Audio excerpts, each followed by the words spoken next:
परमात्मा श्री कृष्ण की वाणी गीता गुरु शिष्य संवाद है। अतः अर्जुन ने स्वीकार किया कि शिष्यस्तेहं साधिमाम त्वाम प्रपन्नम। भगवन, मैं आपका शिष्य हूं, आपकी शरण हूं। मुझे वो उपदेश दीजिए जिससे मैं परम श्रेय को प्राप्त हो जाऊं। अतः उस परम गुरु के चरणों में गीता आरंभ करने से पूर्व ये स्तुति गुरु वंदना प्रस्तुत की जा रही है। ओम श्री सद्गुरुदेव भगवान की जय।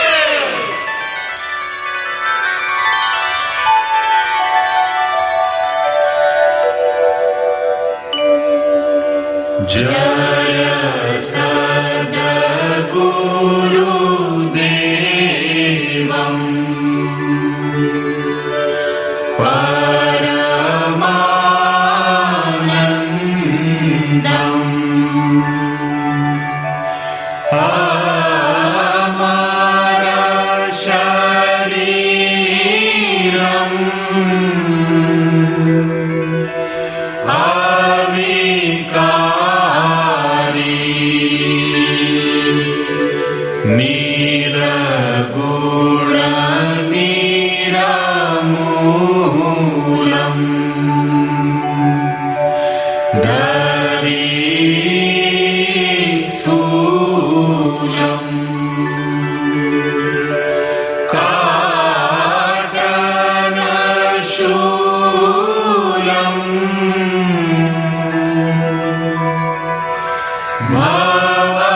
अंतर्यामी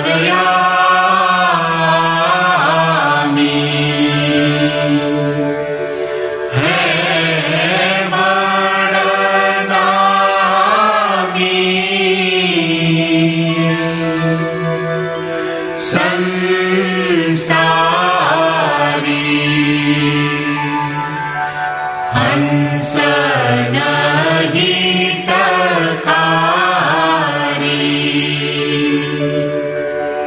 जग पगुधारी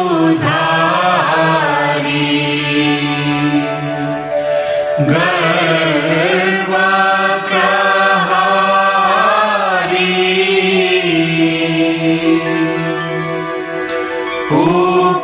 उपकारी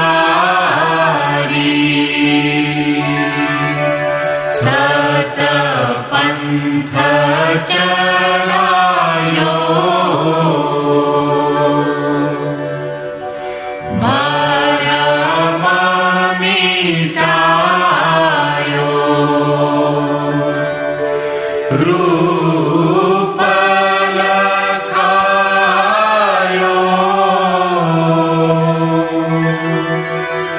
करतारी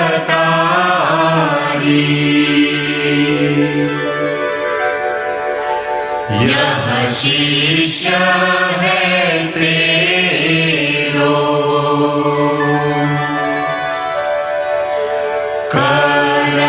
करतनी हो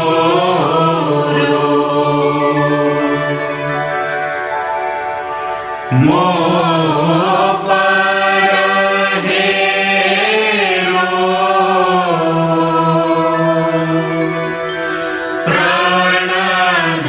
प्राणधारी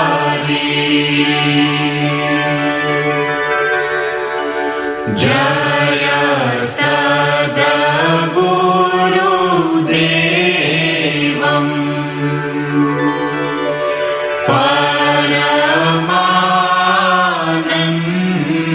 परमानन्दम् अमर शरीरम्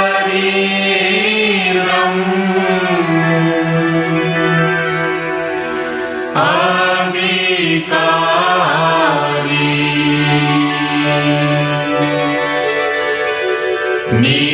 निरगुण निरमूलम्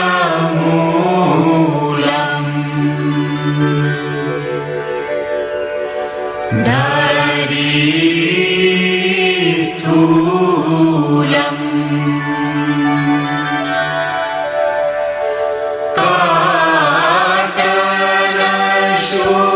काटनशूलम्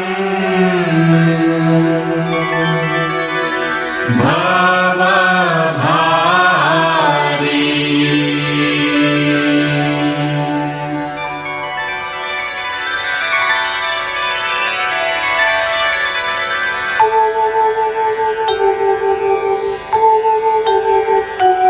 ओम जय गुरुदेव जय गुरुदेव जय गुरुदेव जय गुरुदेव ओम जय गुरुदेव जय गुरुदेव जय गुरुदेव जय गुरुदेव ओम जय गुरुदेव जय गुरुदेव जय गुरुदेव जय गुरुदेव। अमृतंश बहनों तथा भाइयों, जिन महापुरुष ने समस्त वेदों का संकलन किया, वेदांत शास्त्र का प्रवर्तन किया, महाभारत तथा भागवत जिनकी कृतियां हैं, उन्होंने शास्त्रों के रूप में किसी ग्रंथ को मान्यता दी तो वो है भगवान श्री कृष्णोक्त गीता। तरह तरह की पूजा पद्धतियां, परस्पर विरोधी संगठन धर्म के नाम पर प्रचलित हैं, जबकि धर्म का लक्ष्य है एक परमात्मा की शोध। कल्याण स्वरूप वो परमात्मा एक है, उसे प्राप्त करने की निश्चित क्रिया का पालन धर्म है। जब परमात्मा एक है, उसे प्राप्त करने की क्रिया एक है, तो बहुत से पंथ क्यों? इसके समाधान के लिए प्रस्तुत है यथार्थ गीता का भावांश, ये गीता कैसेट। धर्म के सरल स्वरूप और उसकी प्राप्ति हेतु निर्धारित क्रिया का क्रमबद्ध तथा पूर्ण विवरण योगेश्वर श्री कृष्णोक्त गीता है। विश्व के प्रत्येक महापुरुष ने जो कुछ भी साधन बताया है वो सब का सब तथा अनेक गोपनीय स्थितियों का स्पष्टीकरण अकेले गीता में है। इसलिए संपूर्ण मानव जाति के कल्याण का अतर्क शास्त्र गीता है। महाभारत में संकेत है कि जब कौरवों और पांडवों की सेनाएं आमने सामने खड़ी हो गईं, तो संपूर्ण निशांतर कौरवों में प्रवेश कर गए और सभी देवता पांडवों में। इस कथन से महर्षि व्यास ने स्पष्ट कर दिया कि गीता के सभी पात्र देवता या असुर हैं तथा प्रतीकात्मक हैं। प्रत्येक मनुष्य के अंतःकरण में दैवी और आसुरी दो प्रकृतियां अनादिकाल से हैं। दैवी शक्तियों के सहयोग से जब मनुष्य अपने आत्म स्वरूप की ओर अग्रसर होता है तो काम, क्रोध, राग, द्वेष इत्यादि आसुरी वृत्तियां बाधा के रूप में आक्रमण करती हैं। उनका पार पाना ही वास्तविक युद्ध है। अर्जुन श्रेय के लिए विकल था। उसकी दृष्टि में श्रेय का उपाय था कुल धर्म, पिंडोदक क्रिया, वर्ण संकर से बचाव, कुल क्षय से बचने के लिए युद्ध न करना इत्यादि। मात्र इतनी सी शंका के समाधान हेतु भगवान को उसे 18 अध्याय गीता समझानी पड़ी। अंत में पूछा कि क्या तेरा मोह नष्ट हुआ? अर्जुन ने स्वीकार किया कि भगवान, मेरा मोह नष्ट हो गया और अब मैं वैसा ही करूंगा जैसा भगवान ने उपदेश दिया है। वस्तुतः ये केवल अर्जुन की शंका नहीं थी, बल्कि मानव मात्र की शंका है कि श्रेय क्या है, उसे कैसे प्राप्त करें। इसलिए स्त्री पुरुष, आबाल वृद्ध, मानव मात्र के लिए गीता के 18 अध्याय का अनुशीलन एवं नियमित पाठ नितांत आवश्यक है, जिससे ब्रह्म विधि की स्मृति सृजित रहे तथा बच्चों में भी इन कल्याणकारी संस्कारों का सृजन हो सके। इस गीता ज्ञान के बिना कोई भी मनुष्य उस ईश्वर के पथ पर नहीं चल सकता। अक्षय सुख, शाश्वत शांति, लोक में समृद्धि तथा मूल शंका समाधान हेतु इन कैसेटों का संकलन किया गया है। इसके नियमित श्रवण से संपूर्ण परिवार तथा स्वजन समुदाय को सुसंस्कृत करें। संसार में कहीं भी मनुष्य हो, उसके लिए गीता सदैव अमृत वाहिनी है। गीता आपका शास्त्र है। गौरव का विषय है कि 5000 वर्ष से भी अधिक अंतराल के बाद श्री कृष्ण का यथार्थ गायन आपके सम्मुख है। जन्म जन्मांतर की रूढ़ियों से ग्रस्त मस्तिष्क को स्वच्छ कर चिंतन के प्रशस्त पथ पर चलने के लिए इन कैसेटों का प्रसारण प्रातः अवश्य करें।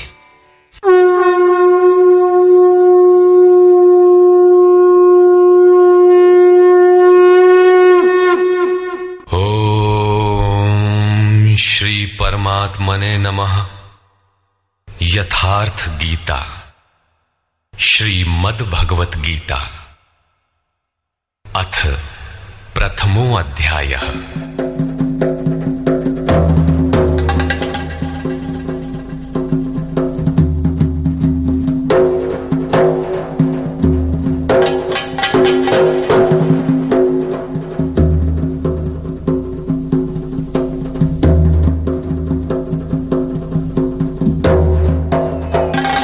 धृतराष्ट्र उवाच।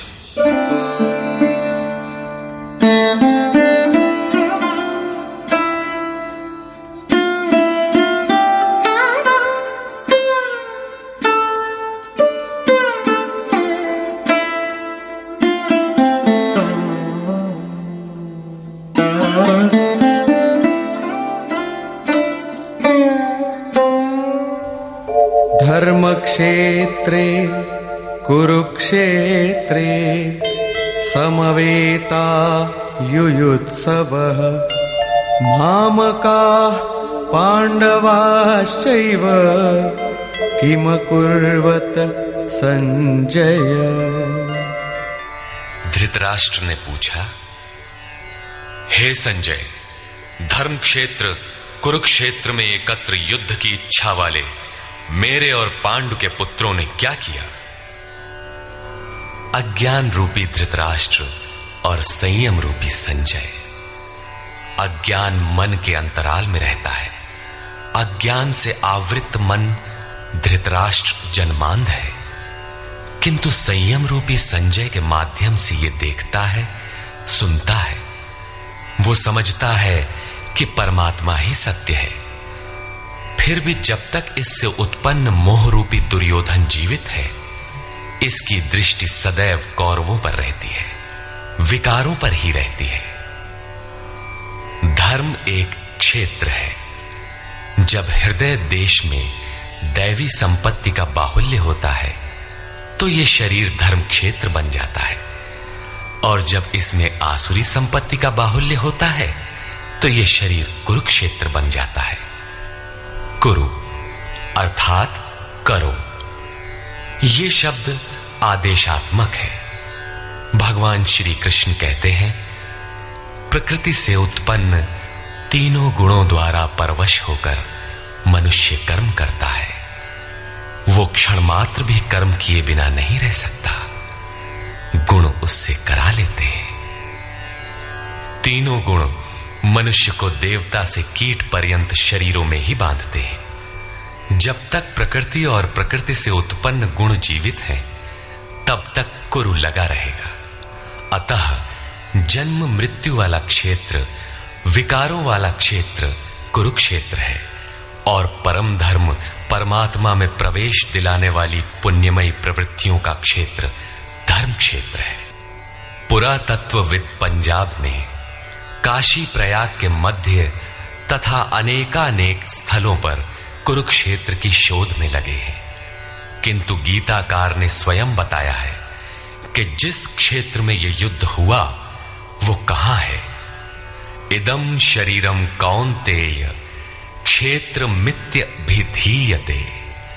अर्जुन, ये शरीर ही क्षेत्र है, और जो इसको जानता है, इसका पार पा लेता है, वो क्षेत्रज्ञ है।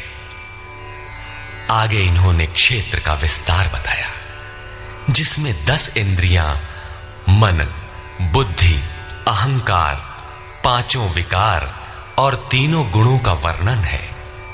शरीर ही क्षेत्र है, एक अखाड़ा है। इसमें लड़ने वाली प्रवृत्तियां 2 हैं, दैवी संपद और आसुरी संपद। पांडु की संतान और धृतराष्ट्र की संतान सजातीय और विजातीय प्रवृत्तियां। अनुभवी महापुरुष की शरण जाने पर इन दोनों प्रवृत्तियों में संघर्ष का सूत्रपात होता है। यह क्षेत्र क्षेत्रज्ञ का संघर्ष है, और यही वास्तविक युद्ध है। विश्व युद्धों से इतिहास भरा पड़ा है, किंतु उनमें जीतने वालों को भी शाश्वत विजय नहीं मिलती। ये तो आपसी बदले हैं। प्रकृति का सर्वथा शमन करके प्रकृति से परे की सत्ता का दिग्दर्शन करना और उसमें प्रवेश पाना ही वास्तविक विजय है। यही एक ऐसी विजय है जिसके पीछे हार नहीं है। यही मुक्ति है जिसके पीछे जन्म मृत्यु का बंधन नहीं है। इस प्रकार अज्ञान से आच्छादित प्रत्येक मन संयम के द्वारा जानता है कि क्षेत्र क्षेत्रज्ञ के युद्ध में क्या हुआ। अब जैसा जिसके संयम का उत्थान है, वैसे वैसे उसे दृष्टि आती जाएगी। संजय उवाच।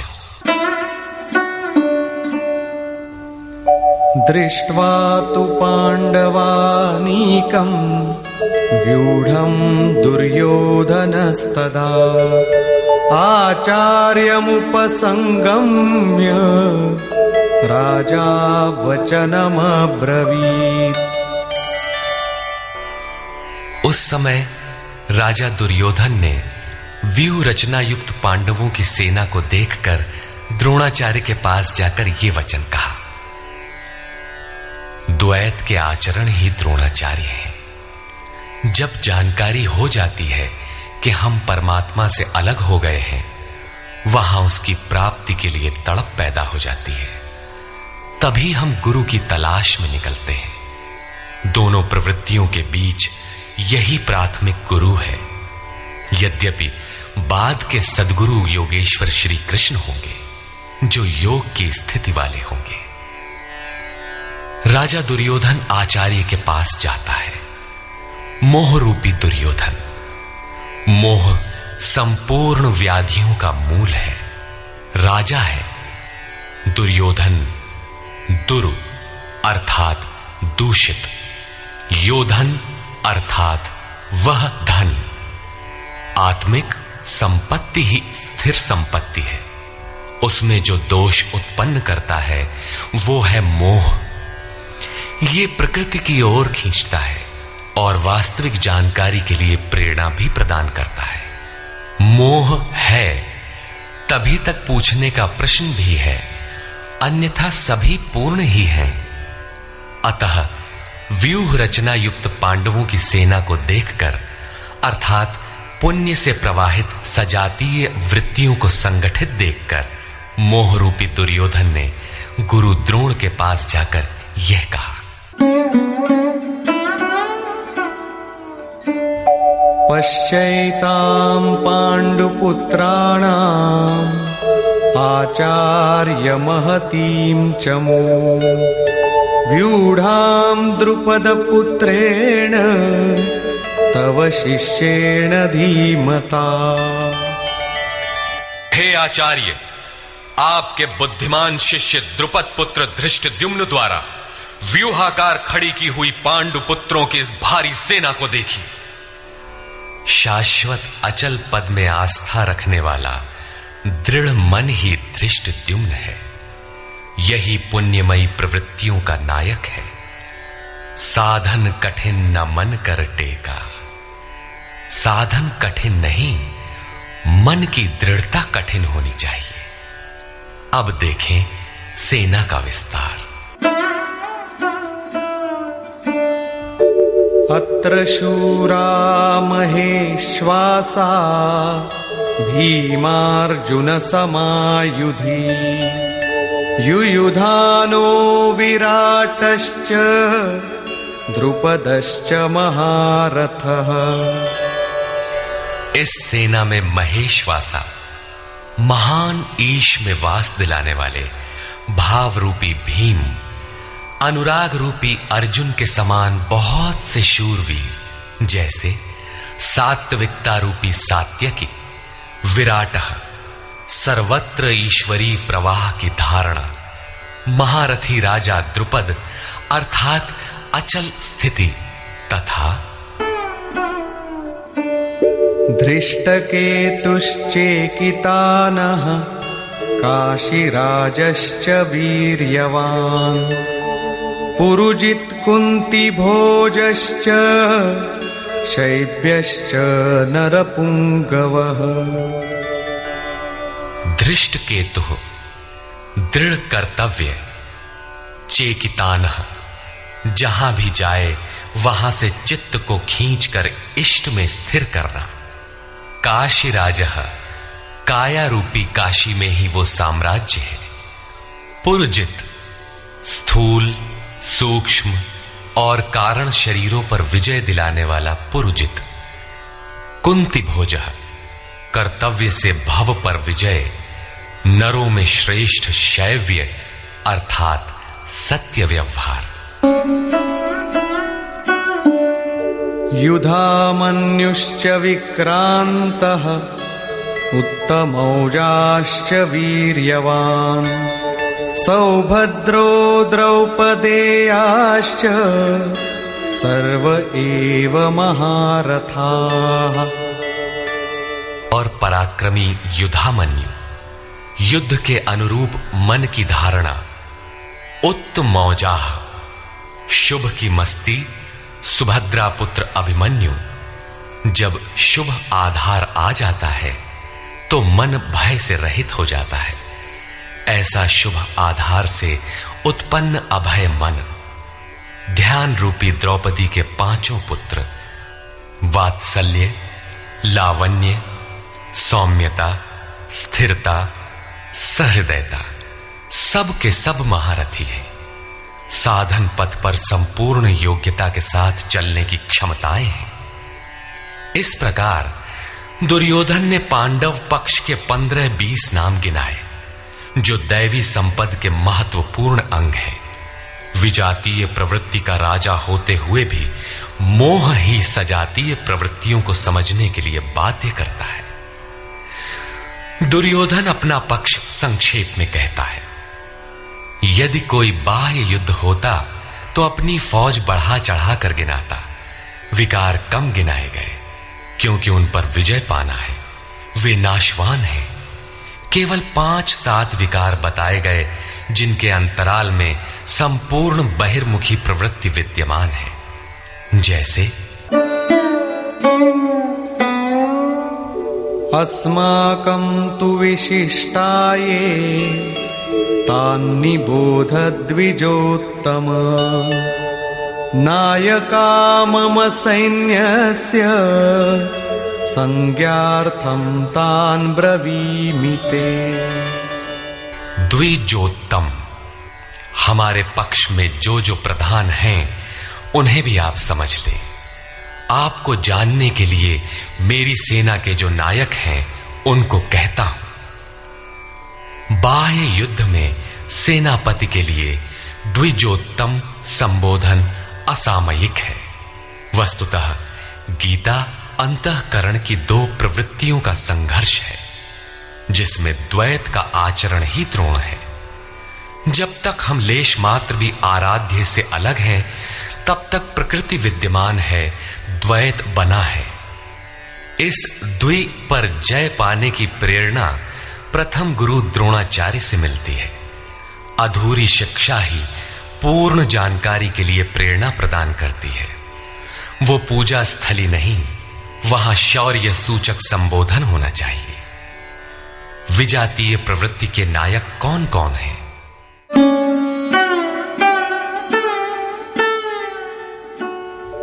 भवान् भीष्मश्च कर्णश्च कृपश्च समितिञ्जयः अश्वत्थामा विकर्णश्च सौमदत्तिस्तथैव च। एक तो स्वयं आप द्वैत के आचरण रूपी द्रोणाचार्य हैं। भ्रम रूपी पितामह भीष्म है। भ्रम इन विकारों का उद्गम है, अंत तक जीवित रहता है, इसलिए पितामह है। समूची सेना मर गई, ये जीवित था। शरशैया पर अचेत था, फिर भी जीवित था। ये है भ्रम रूपी भीष्म। भ्रम अंत तक रहता है। इसी प्रकार विजातीय कर्म रूपी कर्ण तथा संग्राम विजयी कृपाचार्य हैं। साधनावस्था में साधक द्वारा कृपा का आचरण ही कृपाचार्य है। भगवान कृपाधाम है और प्राप्ति के पश्चात संत का भी वही स्वरूप है। किंतु साधन काल में जब तक हम अलग हैं, परमात्मा अलग है। विजातीय प्रवृत्ति जीवित है, मोहमयी घिराव है। ऐसी परिस्थिति में साधक यदि कृपा का आचरण करता है तो वो नष्ट हो जाता है। सीता ने दया की तो कुछ काल लंका में प्रायश्चित करना पड़ा। विश्वामित्र दयार्द्र हुए, पतित होना पड़ा। योग सूत्रकार महर्षि पतंजलि भी यही कहते हैं, ते समाधा वुपसर्गा व्युत्थाने सिद्धयः। व्युत्थान काल में सिद्धियां प्रकट होती हैं, वे वास्तव में सिद्धियां हैं, किंतु कैवल्य प्राप्ति के लिए उतनी ही बड़ी विघ्न है जितने काम, क्रोध, लोभ, मोह इत्यादि। गोस्वामी तुलसीदास का भी यही निर्णय है। माया अनेक विघ्न करती है, रिद्धियां प्रदान करती है, यहां तक कि सिद्ध बना देती है। ऐसी अवस्था वाला साधक बगल से निकल भर जाए, मरणासन रोगी भी जी उठेगा। वो भले ठीक हो जाए, किंतु साधक उसे अपनी देन मान बैठे तो नष्ट हो जाएगा। एक रोगी के स्थान पर हजारों रोगी घेर लेंगे, भजन चिंतन का क्रम अवरुद्ध हो जाएगा और उधर बहकते बहकते प्रकृति का बाहुल्य हो जाएगा। यदि लक्ष्य दूर है और साधक कृपा करता है तो कृपा का अकेला आचरण ही समितिंजय समूची सेना को जीत लेगा। इसलिए साधक को पूर्ति पर्यंत इससे सतर्क रहना चाहिए। दया बिनु संत कसाई, दया करी तो आफत आई। लेकिन अधूरी अवस्था में यह विजातीय प्रवृत्ति का दुर्धर्ष योद्धा है। इसी प्रकार आसक्ति रूपी अश्वत्थामा, विकल्प रूपी विकर्ण और भ्रममयी श्वास ही भूरिश्रवा है। ये सभी बहिर्मुखी प्रवाह के नायक हैं।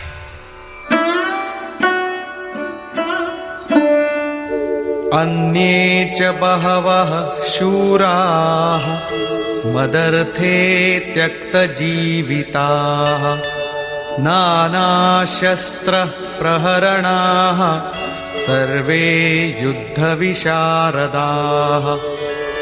और भी बहुत से शूरवीर अनेक शस्त्रों से युक्त मेरे लिए जीवन की आशा को त्याग कर युद्ध में डटे हैं। सभी मेरे लिए प्राण त्यागने वाले हैं, किंतु उनकी कोई ठोस गणना नहीं है। अब कौन सी सेना किन भावों द्वारा सुरक्षित है, इस पर कहते हैं अपर्याप्तं तदस्माकं बलं भीष्माभिरक्षितं पर्याप्तं त्विदमेतेषां बलं भीमाभिरक्षितम्। भीष्म द्वारा रक्षित हमारी सेना सब प्रकार से अजेय है और भीम द्वारा रक्षित इन लोगों की सेना जीतने में सुगम है। पर्याप्त और अपर्याप्त जैसे श्लिष्ट शब्द का प्रयोग दुर्योधन की आशंका को व्यक्त करता है। अतः देखना है कि भीष्म कौन सी सत्ता है जिस पर कौरव निर्भर करते हैं, तथा भीम कौन सी सत्ता है जिस पर दैवी संपद संपूर्ण पांडव निर्भर है। दुर्योधन अपनी व्यवस्था देता है कि अयनेषु च सर्वेषु यथा भागमवस्थिताः भीष्ममेवाभिरक्षन्तु भवन्तः सर्व एव हि। इसलिए सब मोर्चों पर अपनी अपनी जगह स्थित रहते हुए आप लोग सब के सब भीष्म की ही सब ओर से रक्षा करें। यदि भीष्म है तो हम अजेय हैं, इसलिए आप पांडवों से न लड़कर केवल भीष्म की ही रक्षा करें। कैसा योद्धा है भीष्म, जो स्वयं अपनी रक्षा नहीं कर पा रहा है, कौरवों को उसकी रक्षा व्यवस्था करनी पड़ रही है। यह कोई बाह्य योद्धा नहीं, ब्रह्म ही भीष्म है। जब तक ब्रह्म जीवित है तब तक विजातीय प्रवृत्तियां कौरव अजेय हैं। अजेय का यह अर्थ नहीं कि जिसे जीता ही ना जा सके, बल्कि अजेय का अर्थ दुर्जय है, जिसे कठिनाई से जीता जा सकता हो। महा अजय संसार रिपु जीत सकई सो वीर। यदि भ्रम समाप्त हो जाए तो अविद्या अस्तित्वहीन हो जाए। मोह इत्यादि जो आंशिक रूप से बचे भी हैं, शीघ्र ही समाप्त हो जाएंगे। भीष्म की इच्छा मृत्यु थी, इच्छा ही भ्रम है। इच्छा का अंत और भ्रम का मिटना एक ही बात है। इसी को संत कबीर ने सरलता से कहा, इच्छा काया इच्छा माया इच्छा जग उपजाया। कह कबीर जे इच्छा विवर्जित ताका पार न पाया। जहां भ्रम नहीं होता वो अपार और अव्यक्त है। इस शरीर के जन्म का कारण इच्छा है, इच्छा ही माया है और इच्छा ही जगत की उत्पत्ति का कारण है। सो कामयत तदैक्षत बहुश्याम प्रजायेय इति। कबीर कहते हैं, जो इच्छाओं से सर्वथा रहित हैं, तिनका पार न पाया। वे अपार, अनंत, असीम तत्व में प्रवेश पा जाते हैं। यो कामो निष्काम आप्त काम आत्म कामो न तस्य प्राणा उत्क्रामंति ब्रह्म व सन ब्रह्माप्येति। जो कामनाओं से रहित आत्मा में स्थिर आत्म स्वरूप है, उसका कभी पतन नहीं होता। वो ब्रह्म के साथ एक हो जाता है। आरंभ में इच्छाएं अनंत होती हैं और अंततो गत्वा परमात्म प्राप्ति की इच्छा शेष रहती है। जब ये इच्छा भी पूरी हो जाती है, तब इच्छा भी मिट जाती है। यदि उससे भी बड़ी कोई वस्तु होती तो आप उसकी इच्छा अवश्य करते। जब उससे आगे कोई वस्तु है ही नहीं, तो इच्छा किसकी होगी? जब प्राप्त होने योग्य कोई वस्तु अप्राप्त न रह जाए, तो इच्छा भी समूल नष्ट हो जाती है और इच्छा के मिटते ही ब्रह्म का सर्वथा अंत हो जाता है। यही भीष्म की इच्छा मृत्यु है। भीम द्वारा रक्षित इन लोगों की सेना जीतने में सुगम है। भाव रूपी भीम, भावे विद्यते देवः। भाव में वो क्षमता है कि अविदित परमात्मा भी विदित हो जाता है। भाववस्य भगवान सुख निधान करुणा अयन। श्री कृष्ण ने इसे श्रद्धा कहकर संबोधित किया है। भाव में वो क्षमता है कि भगवान को भी वश में कर लेता है। भाव से ही संपूर्ण पुण्यमयी प्रवृत्ति का विकास है। ये पुण्य का संरक्षक है तो इतना बलवान कि परम देव परमात्मा को संभव बनाता है, किंतु साथ ही इतना कोमल भी है कि आज भाव है तो कल अभाव में बदलते देर नहीं लगती। इष्ट में लेश मात्र भी त्रुटि प्रतीत होने पर भाव डगमगा जाता है। पुण्यमयी प्रवृत्ति विचलित हो उठती है, इष्ट से संबंध टूट जाता है। इसलिए भीम द्वारा रक्षित इन लोगों की सेना जीतने में सुगम है। महर्षि पतंजलि का भी यही निर्णय है। स तु दीर्घकाल नैरंतर्य सत्कारा सेवितो दृढ़ भूमि। दीर्घकाल तक निरंतर श्रद्धा भक्ति पूर्वक किया हुआ साधन ही दृढ़ हो पाता है।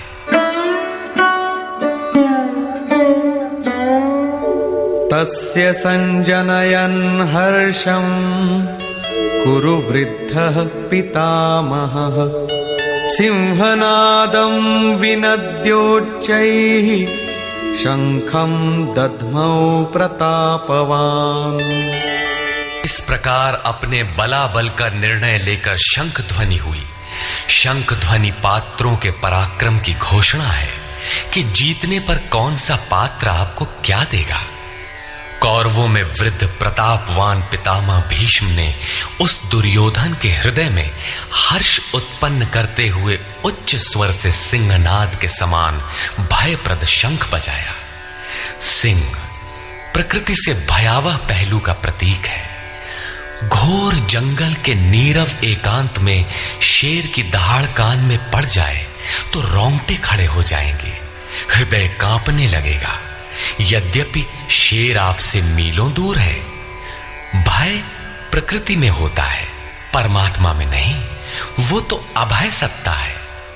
भ्रम रूपी भीष्म यदि विजयी होता है तो प्रकृति के जिस भयारण्य में आप हैं, उससे भी अधिक भय के आवरण में बांध देगा। भय की एक परत और बढ़ जाएगी, भय का आवरण घना हो उठेगा। ये भ्रम इसके अतिरिक्त और कुछ नहीं दे सकेगा। अतः प्रकृति से निवृत्ति ही गंतव्य का मार्ग है। संसार में प्रवृत्ति तो भवाटवी है, घोर अंधकार की छाया है। इसके आगे कौरवों की कोई घोषणा नहीं है। कौरवों की ओर से कई बाजे एक साथ बजे, किंतु कुल मिलाकर वे भी भय ही प्रदान करते हैं, इससे अधिक कुछ नहीं। प्रत्येक विकार कुछ न कुछ भय तो देता ही है।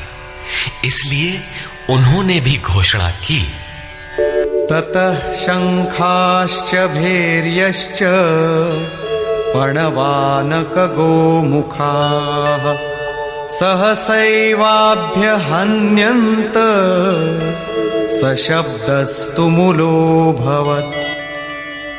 तदनंतर अनेक शंख, नगारे, ढोल और नरसिंहादि बाजे एक साथ ही बजे। उनका शब्द भी बड़ा भयंकर हुआ। भय का संचार करने के अतिरिक्त कौरवों की कोई घोषणा नहीं है। बहिर्मुखी विजातीय प्रवृत्ति सफल होने पर मोहमय बंधन और घना कर देती है। अब पुण्यमयी प्रवृत्तियों की ओर से घोषणाएं हुई, जिनमें पहली घोषणा योगेश्वर श्री कृष्ण की है।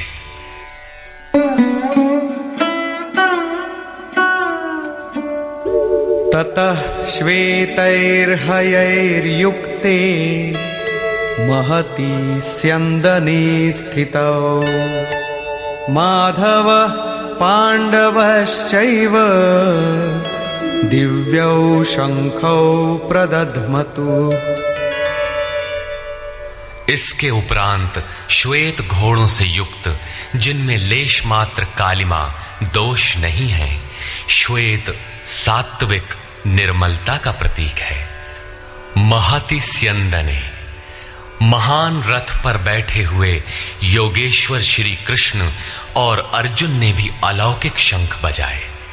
अलौकिक का अर्थ है लोकों से परे।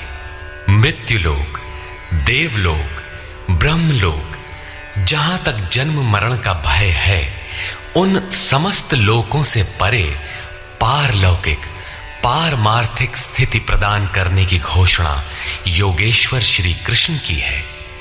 सोने चांदी काठ का रथ नहीं, रथ अलौकिक, शंख अलौकिक, अतः घोषणा भी अलौकिक ही है। लोकों से परे एकमात्र ब्रह्म है, सीधा उससे संपर्क स्थापित कराने की घोषणा है।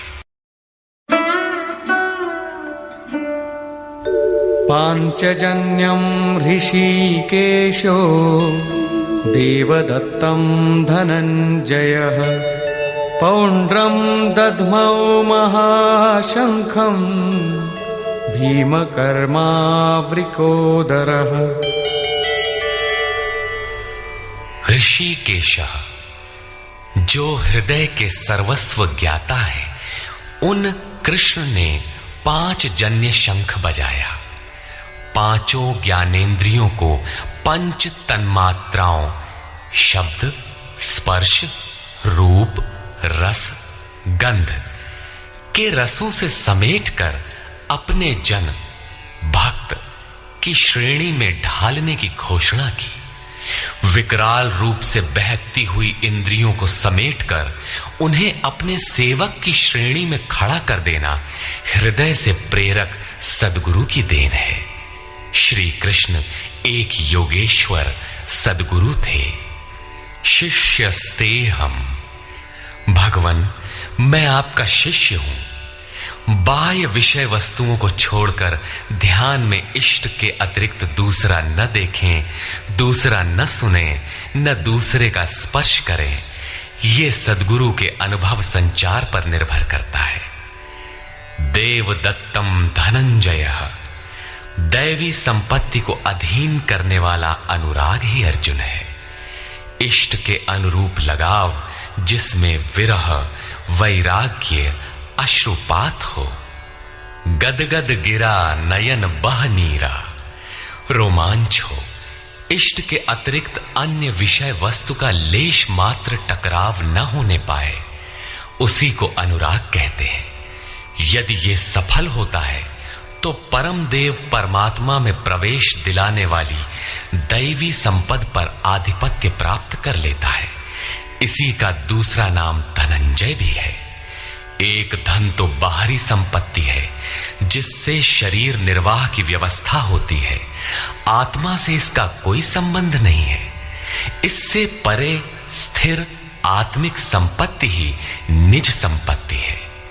बृहदारण्य कोपनिषद में याज्ञवल्क्य ने मैत्रेयी को यही समझाया कि धन से संपन्न पृथ्वी के स्वामित्व से भी अमृतत्व की प्राप्ति नहीं हो सकती।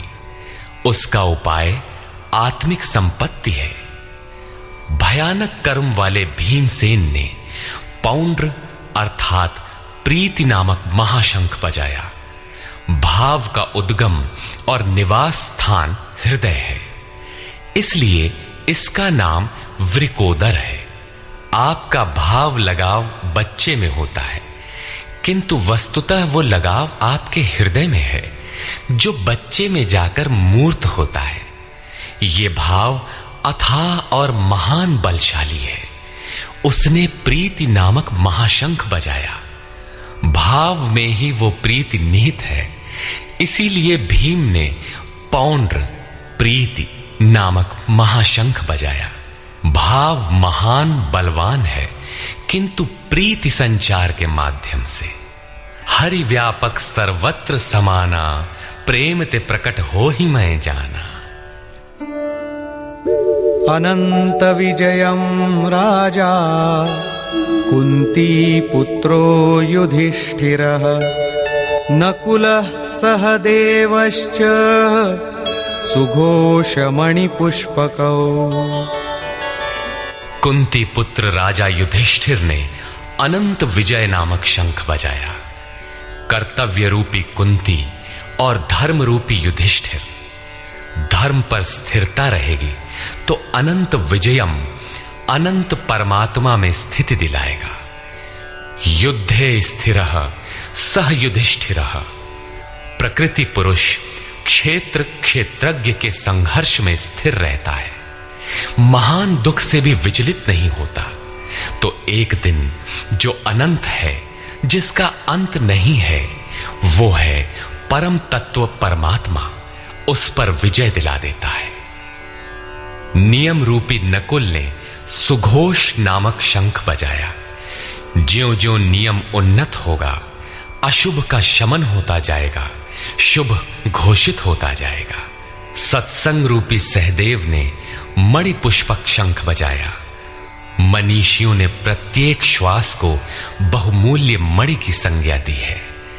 हीरा जैसी श्वासा बातों में बीती जाए। एक सत्संग तो वो है जो आप सत्पुरुषों की वाणी से सुनते हैं, किंतु यथार्थ सत्संग आंतरिक है। श्री कृष्ण के अनुसार आत्मा ही सत्य है, सनातन है। चित्त सब ओर से सिमटकर आत्मा की संगत करने लगे, यही वास्तविक सत्संग है। ये सत्संग चिंतन, ध्यान और समाधि के अभ्यास से संपन्न होता है। ज्यों ज्यों सत्य के सान्निध्य में सुरत टिकती जाएगी, त्यों त्यों एक एक श्वास पर नियंत्रण मिलता जाएगा। मन सहित इंद्रियों का निरोध होता जाएगा। जिस दिन सर्वथा निरोध होगा, वस्तु प्राप्त हो जाएगी। वाद्य यंत्रों की तरह चित्त का आत्मा के स्वर में स्वर मिलाकर संगत करना ही सत्संग है। बाह्य मणि कठोर है, किंतु श्वास मणि पुष्प से भी कोमल है। पुष्प तो विकसित होने या टूटने पर कुम्हलाता है, किंतु आप अगले श्वास तक जीवित रहने की गारंटी नहीं दे सकते। किंतु सत्संग सफल होने पर प्रत्येक श्वास पर नियंत्रण दिलाकर परम लक्ष्य की प्राप्ति करा देता है। इसके आगे पांडवों की कोई घोषणा नहीं है, किंतु प्रत्येक साधन कुछ न कुछ निर्मलता के पथ में दूरी तय करता है। आगे कहते हैं,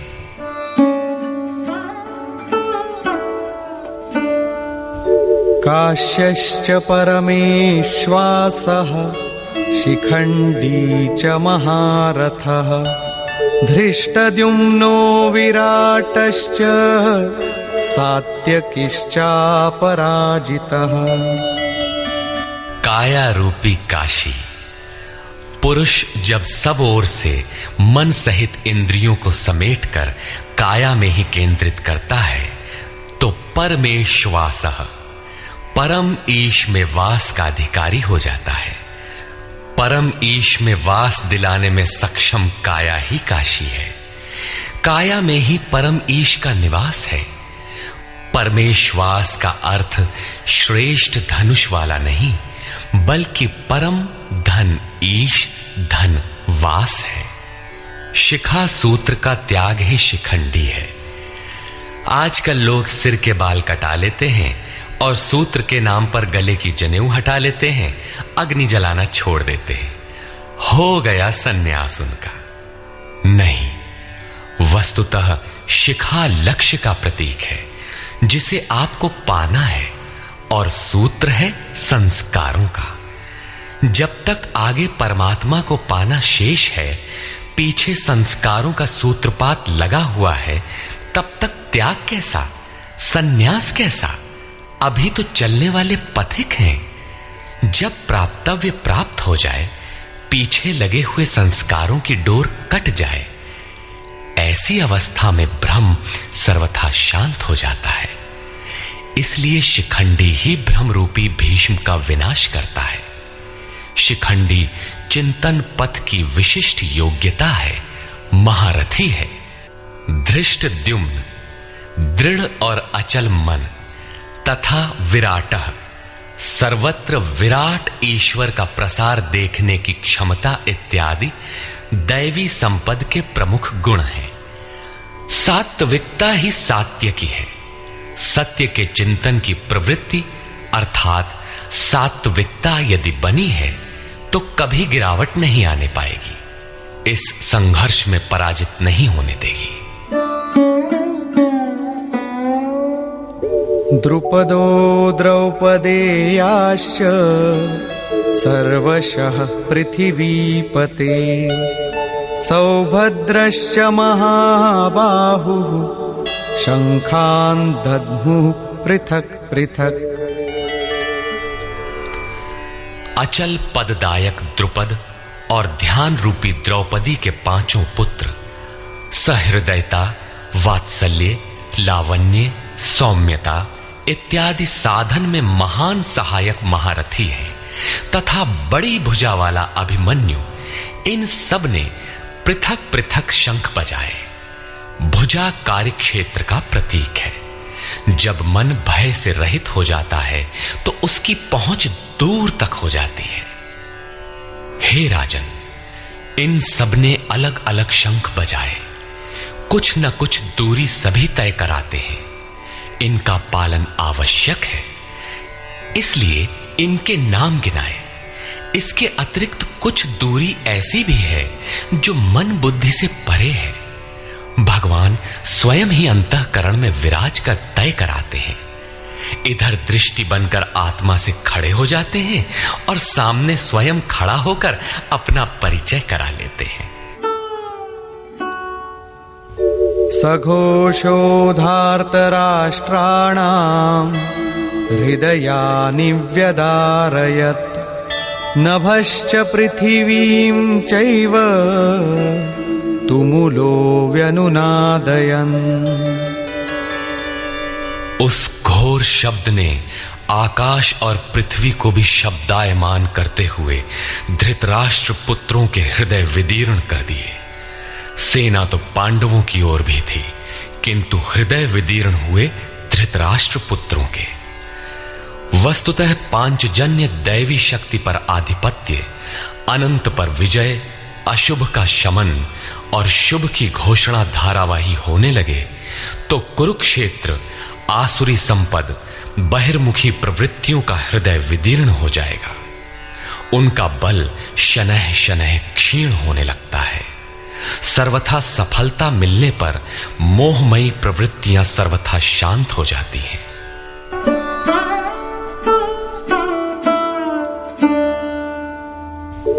अथ व्यवस्थितान् दृष्ट्वा धार्तराष्ट्रान् कपिध्वजः प्रवृत्ते शस्त्रसम्पाते धनुरुद्यम्य पाण्डवः ऋषिकेशं तदा वाक्यम् इदमाह महीपते सेनयोरुभयोर्मध्ये रथं स्थापयमेच्युत।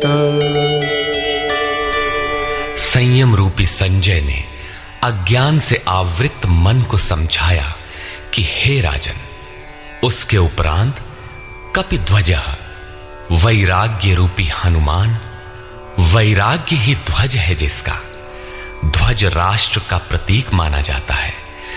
कुछ लोग कहते हैं ध्वजा चंचल थी, इसलिए कपिध्वज कहा गया, किंतु नहीं, यहां कपि साधारण बंदर नहीं, स्वयं हनुमान थे, जिन्होंने मान अपमान का हनन किया था। सममान निरादर आदरहीन। प्रकृति की देखी सुनी वस्तुओं से, विषयों से राग का त्याग ही वैराग्य है। अतः वैराग्य ही जिसकी ध्वजा है, उस अर्जुन ने व्यवस्थित रूप से धृतराष्ट्र पुत्रों को खड़े देखकर शस्त्र चलने की तैयारी के समय धनुष उठाकर ऋषिकेशम, जो हृदय के सर्वस्व ज्ञाता है, उन योगेश्वर श्री कृष्ण से ये वचन कहा, हे अच्युत, जो कभी च्युत नहीं होता, मेरे रथ को दोनों सेनाओं के बीच खड़ा करिए। यहां सारथी को दिया गया आदेश नहीं, इष्ट सदगुरु से की गई प्रार्थना है, किस लिए खड़ा करें?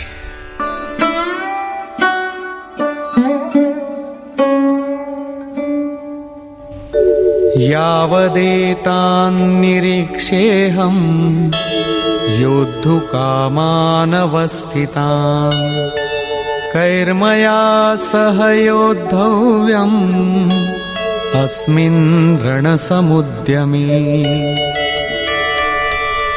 जब तक मैं इन स्थित हुए युद्ध की कामना वालों को अच्छी प्रकार देख न लूं कि इस युद्ध के उद्योग में मुझे किन किन के साथ युद्ध करना योग्य है, इस युद्ध व्यापार में मुझे किन किन के साथ युद्ध करना है।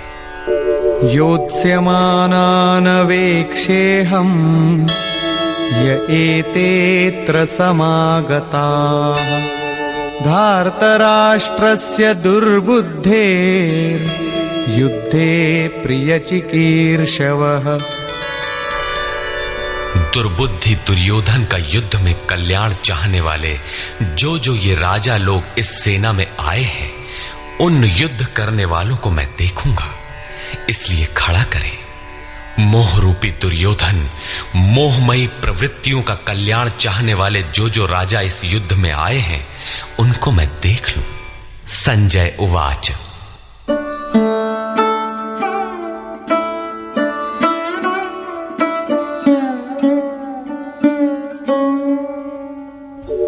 एवमुक्तो ऋषिकेशो गुडाकेशेन भारत सेनयोरुभयोर्मध्ये स्थापयित्वा रथोत्तमम् भीष्मद्रोणप्रमुखतः सर्वेषां च महीक्षिताम् उवाच पार्थ पश्यैतान् समवेतान् कुरुनीति। संजय बोला, निद्राजयी अर्जुन द्वारा इस प्रकार कहे जाने पर हृदय के ज्ञाता श्री कृष्ण ने दोनों सेनाओं के बीच भीष्म, द्रोण और महीक्षिताम, शरीर रूपी पृथ्वी पर अधिकार जमाए हुए संपूर्ण राजाओं के बीच उत्तम रथ को खड़ा करके कहा कि पार्थ, इन इकट्ठे हुए कौरवों को देख, यहां उत्तम रथ सोने चांदी का रथ नहीं है। संसार में उत्तम की परिभाषा नश्वर शरीर के प्रति अनुकूलता प्रतिकूलता से की जाती है। ये परिभाषा अपूर्ण है। जो हमारे आत्मा, हमारे स्वरूप का सदैव साथ दे, वही उत्तम है, जिसके पीछे अनुत्तम मलिनता न हो। तत्रापश्यत् स्थितान् पार्थः पितॄनथ पितामहान् आचार्यान् मातुलान् भ्रातॄन् पुत्रान् पौत्रान् सखींस्तथा श्वशुरान् सुहृदश्चैव सेनयोरुभयोरपि। इसके उपरांत अचूक लक्ष्य वाले पार्थिव शरीर को रथ बनाने वाले पार्थ ने उन दोनों सेनाओं में स्थित पिता के भाइयों को, पितामहों को, आचार्यों को, मामाओं को, भाइयों को, पुत्रों को, पौत्रों को, मित्रों को, श्वसुरों को और सुहृदों को देखा। दोनों सेनाओं में अर्जुन को केवल अपना परिवार, मामा का परिवार, ससुराल का परिवार, सुहृद और गुरुजन दिखाई पड़े। प्रचलित गणना के अनुसार 18 अक्षौहिणी 2.5-3 अरब के लगभग होता है, जो आज के विश्व की जनसंख्या के समकक्ष है। इतने मात्र के लिए यदा कदा विश्व स्तर पर आवास, खाद्य समस्या बन जाती है। इतना बड़ा जन समूह अर्जुन के 3-4 रिश्तेदारों का परिवार मात्र था। क्या इतना बड़ा भी किसी का परिवार होता है? कदापि नहीं। ये हृदय देश का चित्रण है। तान् समीक्ष्य स कौन्तेयः सर्वान् बन्धूनवस्थितान् कृपया परयाविष्टो विषीदन्निदमब्रवीत्। इस प्रकार खड़े हुए उन संपूर्ण बंधुओं को देखकर अत्यंत करुणा से आवृत वो कुंती पुत्र अर्जुन शोक करता हुआ बोला। अर्जुन उवाच।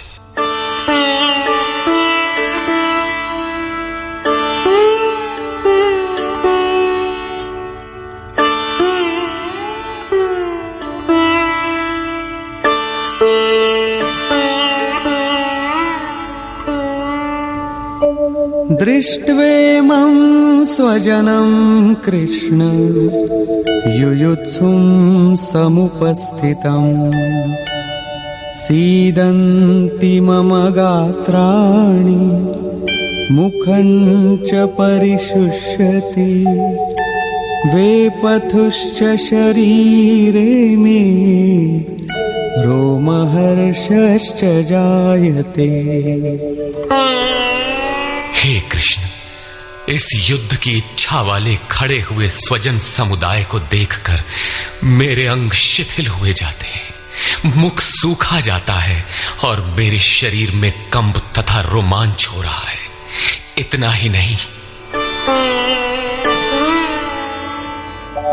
गांडीवं स्रंसते हस्तात् त्वक्चैव परिदह्यते न च शक्नोम्यवस्थातुं भ्रमतीव च मे मनः। हाथ से गांडीव गिरता है, त्वचा भी जल रही है। अर्जुन को ज्वर सा हो आया, संतप्त हो उठा कि ये कैसा युद्ध है जिसमें स्वजन ही खड़े हैं। अर्जुन को भ्रम हो गया। वो कहता है, अब मैं खड़ा रह पाने में भी अपने को असमर्थ पा रहा हूं। अब आगे देखने की सामर्थ्य नहीं है।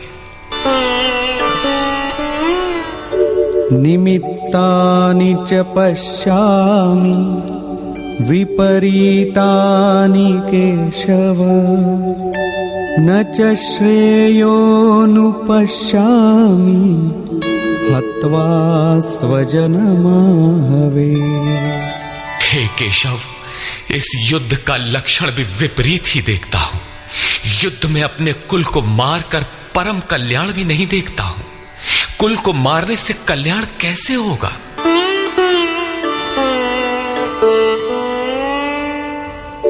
न कांक्षे विजयं कृष्ण न च राज्यं सुखानि च किन्नो राज्येन गोविन्द किं भोगैर्जीवितेन वा। संपूर्ण परिवार युद्ध के मुहाने पर है। इन्हें युद्ध में मारकर विजय से मिलने वाला राज्य और राज्य से मिलने वाला सुख अर्जुन को नहीं चाहिए। वो कहता है, हे श्री कृष्ण, मैं विजय नहीं चाहता, राज्य तथा सुख भी नहीं चाहता।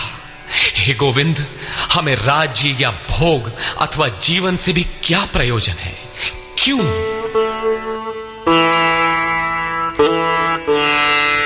येषामर्थे कांक्षितं नो राज्यं भोगाः सुखानि च तैमेव स्थिता युद्धे प्राणांस् त्यक्त्वा धनानि च। हमें जिनके लिए राज्य भोग और सुखादिक इच्छित हैं, वे ही परिवार जीवन की आशा त्याग कर युद्ध के मैदान में खड़े हैं। हमें राज्य इच्छित था तो परिवार को लेकर भोग सुख और धन की पिपासा थी तो स्वजन और परिवार के साथ उन्हें भोगने की थी। किंतु जब सब के सब प्राणों की आशा त्याग कर खड़े हैं तो मुझे सुख राज्य या भोग नहीं चाहिए। ये सब इन्हीं के लिए प्रिय थे। इनसे अलग होने पर हमें इनकी आवश्यकता नहीं है। जब तक परिवार रहेगा तब तक ये वासनाएं भी रहती हैं। झोपड़ी में रहने वाला भी अपने परिवार, मित्र और स्वजन को मारकर विश्व का साम्राज्य स्वीकार नहीं करेगा। अर्जुन यही कहता है कि हमें भोग प्रिय थे, विजय प्रिय थी, किंतु जिनके लिए थी, जब वे ही नहीं रहेंगे तो भोगों से क्या प्रयोजन? इस युद्ध में मारना किसे है?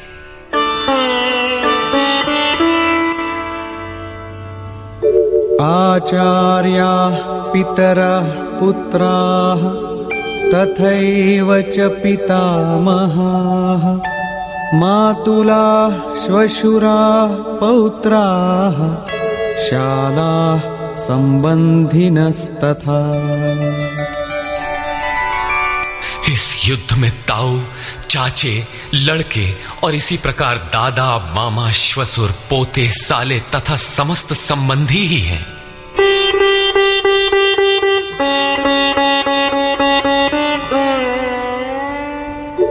एतान्न हन्तुमिच्छामि घ्नतोऽपि मधुसूदन अपि त्रैलोक्यराज्यस्य हेतो किन्नु मही कृते। हे मधुसूदन, मुझे मारने पर भी अथवा 3 लोक के राज्य के लिए भी मैं इन सबको मारना नहीं चाहता। फिर पृथ्वी के लिए कहना ही क्या? 18 अक्षौहिणी सेना में अर्जुन को अपना परिवार ही दिखाई पड़ा। इतने अधिक स्वजन वास्तव में क्या हैं? वस्तुतः अनुराग ही अर्जुन है। भजन के आरंभ में प्रत्येक अनुरागी के समक्ष यही समस्या रही है। सभी चाहते हैं कि हम भजन करें, उस परम सत्य को पालें, किंतु किसी अनुभवी सद्गुरु के संरक्षण में कोई अनुरागी जब क्षेत्रज्ञ के संघर्ष को समझता है कि हमें किन से लड़ना है, तो वो हताश हो जाता है। वो चाहता है कि हमारे पिता का परिवार, ससुराल का परिवार, मामा का परिवार, सुहृद, मित्र और गुरुजन साथ रहे, सभी सुखी रहें और इन सब की व्यवस्था करते हुए हम परमात्म स्वरूप की प्राप्ति भी कर लें। किंतु जब वो समझता है कि आराधना में अग्रसर होने के लिए परिवार छोड़ना होगा, इन संबंधों का मोह समाप्त करना होगा, तो वो अधीर हो उठता है। पूज्य महाराज जी कहा करते थे, मरना और साधु होना बराबर है। साधु के लिए सृष्टि में दूसरा कोई जीवित है भी, किंतु घर वालों के नाम पर कोई नहीं है। यदि कोई है तो लगाव है। मोह समाप्त कहां हुआ? जहां तक लगाव है उसका पूर्ण त्याग, उस लगाव के अस्तित्व मिटने पर ही उसकी विजय है। इन संबंधों का प्रसार ही तो जगत है। अन्यथा जगत में हमारा क्या है। तुलसीदास कहे चिद विलास जग, बूझत बूझत बूझ है। मन का प्रसार ही जगत है। योगेश्वर कृष्ण ने भी मन के प्रसार को ही जगत कहकर संबोधित किया। जिसने इसके प्रभाव को रोक लिया, उसने चराचर जगत ही जीत लिया। इहैव तैर्जितः सर्गो येषां साम्ये स्थितम मनः। केवल अर्जुन अधीर था ऐसी बात नहीं है। अनुराग सबके हृदय में है। प्रत्येक अनुरागी अधीर होता है। उसे संबंधी याद आने लगते हैं। पहले वो सोचता था कि भजन से कुछ लाभ होगा तो ये सब सुखी होंगे, इनके साथ रहकर उसे भोगेंगे। जब ये साथ ही नहीं रहे तो सुख लेकर क्या करेंगे। अर्जुन की दृष्टि राज्य सुख तक ही सीमित थी। वो त्रिलोकी के साम्राज्य को ही सुख की पराकाष्ठा समझता था। इसके आगे भी कोई सत्य है, इसकी जानकारी अर्जुन को अभी नहीं है। निहत्य धार्तराष्ट्रान्नः का प्रीति स्याज्जनार्दन। पापमेवाश्रयेदस्मान् हत्वैतानाततायिनः। हे जनार्दन, धृतराष्ट्र के पुत्रों को मारकर भी हमें क्या प्रसन्नता होगी। जहां धृतराष्ट्र अर्थात धृष्टता का राष्ट्र है, उससे उत्पन्न मोह रूपी दुर्योधन इत्यादि को मारकर भी हमें क्या प्रसन्नता होगी। इन आतताइयों को मारकर हमें पाप ही तो लगेगा। जो जीवन यापन के तुच्छ लाभ के लिए अनीति अपनाता है वो आतताई कहलाता है। किंतु वस्तुतः इससे भी बड़ा आतताई वो है जो आत्मा के पथ में अवरोध उत्पन्न करता है। आत्मदर्शन में बाधक काम, क्रोध, लोभ, मोह आदि का समूह ही आतताई है। तस्मान्नार्हा वयं हन्तुं धार्तराष्ट्रान् स्वबान्धवान्।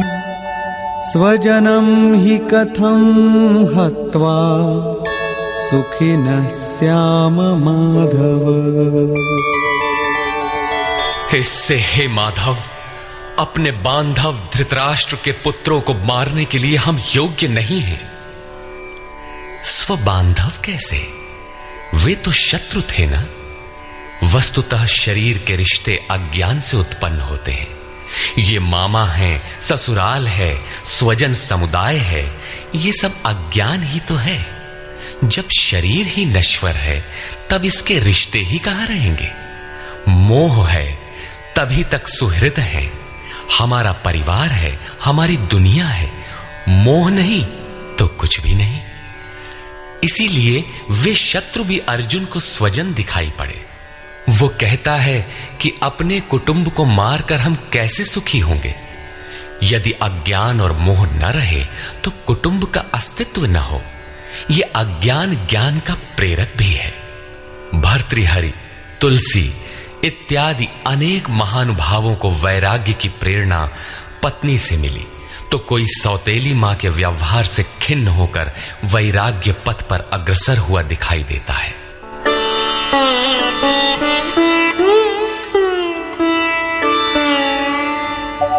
यद्यप्येतेन पश्यन्ति लोभोपहत चेतसः कुलक्षयकृतं दोषम् मित्रद्रोहे च पातकम्। यद्यपि लोभ से भ्रष्ट चित्त हुए ये लोग कुल नाश के दोष और मित्र द्रोह के पाप को नहीं देखते हैं। ये उनकी कमी है। फिर भी कथं न ज्ञेयमस्माभिः पापादस्मान्निवर्तितुम् कुलक्षयकृतं दोषम् प्रपश्यद्भिर्जनार्दन। हे जनार्दन, कुल नाश से होने वाले दोषों को जानने वाले हम लोगों को इस पाप से हटने के लिए क्यों नहीं विचार करना चाहिए? मैं ही पाप करता हूं ऐसी बात नहीं, आप भी भूल करने जा रहे हैं। कृष्ण पर भी आरोप लगाया। अभी वो समझ में अपने को कृष्ण से कम नहीं मानता। प्रत्येक नया साधक सद्गुरु की शरण जाने पर इसी प्रकार तर्क करता है और अपने को जानकारी में कम नहीं समझता। यही अर्जुन भी कहता है कि ये भले न समझें, किंतु हम आप तो समझदार हैं। कुल नाश के दोषों पर हमें विचार करना चाहिए। कुल नाश में दोष क्या है? कुलक्षये प्रणश्यन्ति कुलधर्माः सनातनाः। धर्मे नष्टे कुलं कृत्स्नम् अधर्मोऽभिभवत्युत। कुल के नाश होने से सनातन कुल धर्म नष्ट हो जाते हैं। अर्जुन कुल धर्म कुलाचार को ही सनातन धर्म समझ रहा था। धर्म के नाश होने पर संपूर्ण कुल को पाप भी बहुत दबा लेता है। अधर्माभिभवात् कृष्ण प्रदुष्यन्ति कुलस्त्रियः। स्त्रीषु दुष्टासु वार्ष्णेय जायते वर्णसंकरः। हे कृष्ण, पाप के अधिक बढ़ जाने से कुल की स्त्रियां दूषित हो जाती हैं। हे वार्ष्णेय, स्त्रियों के दूषित होने पर वर्ण संकर उत्पन्न होता है।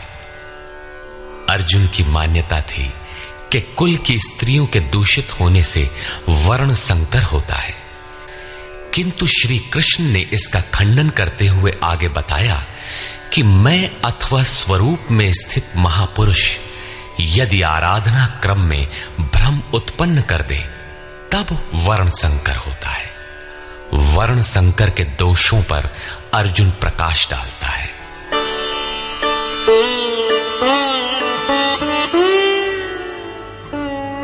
संकरो नरकायैव कुलघ्नानां कुलस्य च। पतन्ति पितरो येषां लुप्तपिण्डोदकक्रियाः।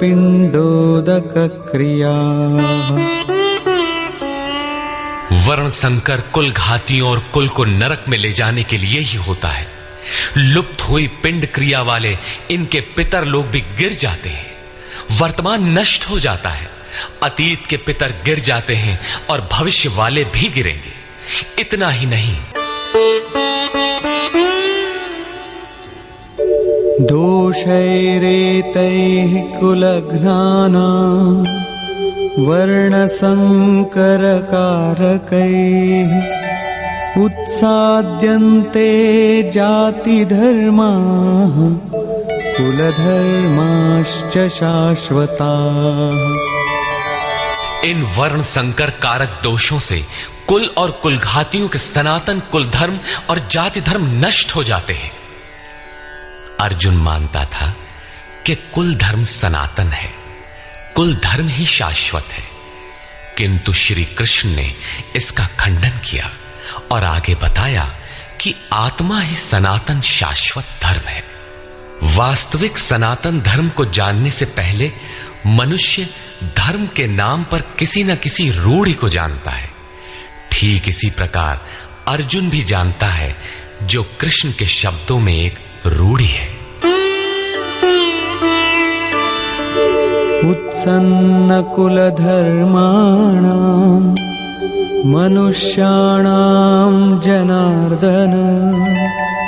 नरके नियतं वासो भवतीत्यनुशुश्रुम। हे जनार्दन, नष्ट हुए कुल धर्म वाले मनुष्यों का अनंत काल तक नरक में वास होता है, ऐसा हमने सुना है। कुल धर्म ही नहीं नष्ट होता, बल्कि शाश्वत सनातन धर्म भी नष्ट हो जाता है। जब धर्म ही नष्ट हो गया तो ऐसे पुरुष का अनंत काल तक नरक में निवास होता है। ऐसा हमने सुना है, देखा नहीं, सुना है।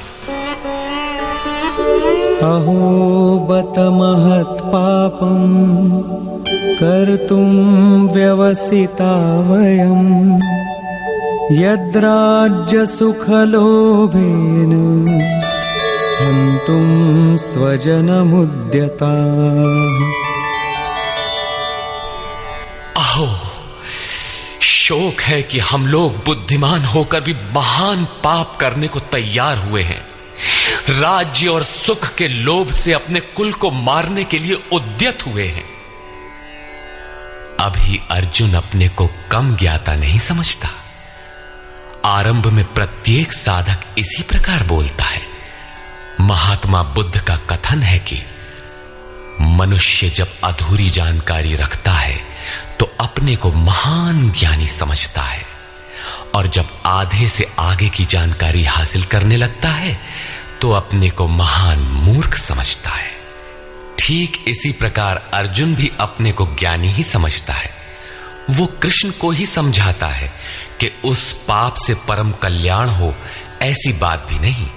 केवल राज्य और सुख के लोभ में पड़कर हम लोग कुल नाश करने को उद्यत हुए हैं। महान भूल कर रहे हैं। हम ही भूल कर रहे हैं, ऐसी बात नहीं, आप भी भूल कर रहे हैं। एक धक्का कृष्ण को भी दिया।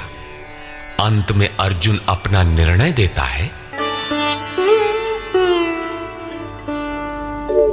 यदि माम प्रतीकारम् अशस्त्रं शस्त्रपाणयः धार्तराष्ट्रारणे हन्युः तन्मे क्षेमतरं भवेत्।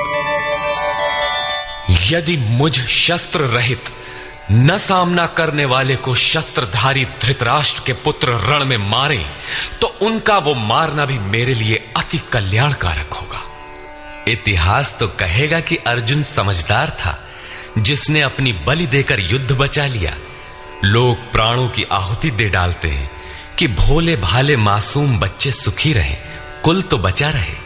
मनुष्य विदेश चला जाए, वैभव पूर्ण प्रासाद में रहे, किंतु 2 दिन बाद उसे अपनी छोड़ी हुई झोपड़ी याद आने लगती है।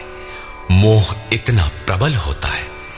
इसीलिए अर्जुन कहता है कि शस्त्रधारी धृतराष्ट्र के पुत्र मुझ न प्रतिकार करने वाले को रण में मार दें, तब भी वो मेरे लिए अति कल्याणकारी होगा, ताकि लड़के तो सुखी रहें। संजय उवाच। एवमुक्त्वा अर्जुनः संख्ये रथोपस्थ उपाविशत् विसृज्य सशरं चापं शोकसंविघ्नमानसः। संजय बोला कि रणभूमि में शोक से उद्विग्न मन वाला अर्जुन इस प्रकार कहकर बाण सहित धनुष को त्याग कर रथ के पिछले भाग में बैठ गया, अर्थात क्षेत्र क्षेत्रज्ञ के संघर्ष में भाग लेने से पीछे हट गया। निष्कर्ष, गीता क्षेत्र क्षेत्रज्ञ के युद्ध का निरूपण है। यह ईश्वरीय विभूतियों से संपन्न भगवत स्वरूप को दिखाने वाला गायन है। यह गायन जिस क्षेत्र में होता है वह युद्ध क्षेत्र शरीर है, जिसमें 2 प्रवृत्तियां हैं, धर्म क्षेत्र और कुरुक्षेत्र। उन सेनाओं का स्वरूप और उनके बल का आधार बताया। शंख ध्वनि से उनके पराक्रम की जानकारी मिली। तदनंतर जिस सेना से लड़ना है उसका निरीक्षण हुआ, जिसकी गणना 18 अक्षौहिणी अर्थात लगभग 6.5 अरब कही जाती है, किंतु वस्तुतः वे अनंत हैं। प्रकृति के दृष्टिकोण 2 हैं, एक इष्टोन्मुखी प्रवृत्ति दैवी संपद, दूसरी बहिर्मुखी प्रवृत्ति आसुरी संपद। दोनों प्रकृति ही हैं। एक इष्ट की ओर उन्मुख करती है परम धर्म परमात्मा की ओर ले जाती है और दूसरी प्रकृति में विश्वास दिलाती है। पहले दैवी संपद को साध कर आसुरी संपद का अंत किया जाता है, फिर शाश्वत सनातन परब्रह्म के दिग्दर्शन और उसमें स्थिति के साथ दैवी संपद की आवश्यकता शेष हो जाती है। युद्ध का परिणाम निकल आता है। अर्जुन को सैन्य निरीक्षण में अपना परिवार ही दिखाई पड़ता है, जिसे मारना है। जहां तक संबंध है उतना ही जगत है। अनुराग के प्रथम चरण में पारिवारिक मोह बाधक बनता है। साधक जब देखता है कि मधुर संबंधों में इतना विच्छेद हो जाएगा जैसे वे थे ही नहीं, तो उसे घबराहट होने लगती है। स्वजना शक्ति को मारने में उसे अकल्याण दिखाई देने लगता है। वह प्रचलित रूढ़ियों में अपना बचाव ढूंढने लगता है, जैसा अर्जुन ने किया। उसने कहा, कुल धर्म ही सनातन धर्म है। इस युद्ध से सनातन धर्म नष्ट हो जाएगा। कुल की स्त्रियां दूषित होंगी, वर्ण संकर पैदा होगा, जो कुल और कुलघातियों को अनंत काल तक नरक में ले जाने के लिए ही होता है। अर्जुन अपनी समझ से सनातन धर्म की रक्षा के लिए विकल है। उसने श्री कृष्ण से अनुरोध किया कि हम लोग समझदार होकर भी ये महान पाप क्यों करें। अर्थात श्री कृष्ण भी पाप करने जा रहे हैं। अंततो गत्वा पाप से बचने के लिए मैं युद्ध नहीं करूंगा, ऐसा कहता हुआ हताश अर्जुन रथ के पिछले भाग में बैठ गया। क्षेत्रज्ञ के संघर्ष से पीछे हट गया। टीकाकारों ने इस अध्याय को अर्जुन विषाद योग कहा है। अर्जुन अनुराग का प्रतीक है। सनातन धर्म के लिए विकल होने वाले अनुरागी का विषाद योग का कारण बनता है। यही विषाद मनु को हुआ था। हृदय बहुत दुख लाग, जन्म गयऊ हरि भगति बिनु। संशय में पड़कर ही मनुष्य विषाद करता है। उसे संदेह था कि वर्ण संकर पैदा होगा जो नरक में ले जाएगा। सनातन धर्म के नष्ट होने का भी उसे विषाद था। अतः संशय विषाद योग का सामान्य नामकरण इस अध्याय के लिए उपयुक्त है। अतः ओम तत्सदिति श्रीमद् भगवद गीता सूपनिषत्सु ब्रह्म विद्यायाम योग शास्त्रे श्री कृष्णार्जुन संवादे संशय विषाद योगो नाम प्रथमोऽध्यायः। इस प्रकार स्वामी अड़गड़ानंद कृत श्रीमद् भगवद गीता के भाष्य यथार्थ गीता का प्रथम अध्याय पूर्ण होता है।